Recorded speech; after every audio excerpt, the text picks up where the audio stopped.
कर्नाटकात महाराष्ट्रातील बस चालकाला झालेल्या मारहाणीनंतर आता पुन्हा एक वाद सुरू झालाय।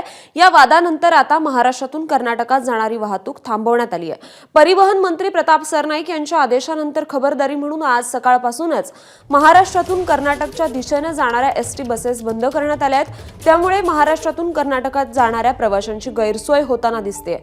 सध्या कर्नाटकातून ज्या एसटी सोलापुरात येत आहेत केवळ त्याच परत कर्नाटकला जात आहेत। त्यामुळे काही प्रमाणात वाहतूक सुरू असली तरी त्याचे प्रमाण कमी असल्याने प्रवाशांना त्रास सहन करावा लागतोय। मुझे अभी यहाँ से जाना है सोलापुर से सोरापुर गुलबर्गा, बस नहीं मिल रहा है। काफ़ी टाइम से क्या स्ट्राइक है क्या, अभी आधा घंटा हो गया मेरे को इंतजार कर रहा हूँ इधर।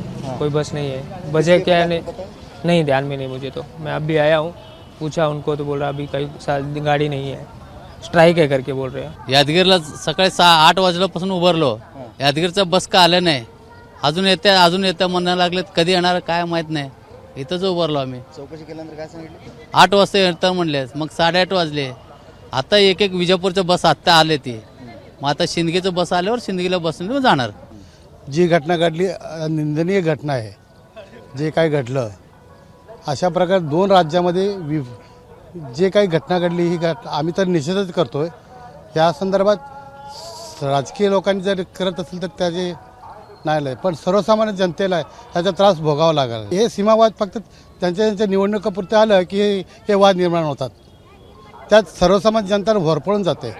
त्यासाठी समन्वय साधण्याचं एकच काम आहे की हे कुठेतरी मिटलं पाहिजे। एबीपी माझा, उघडा डोळे बघा नीट।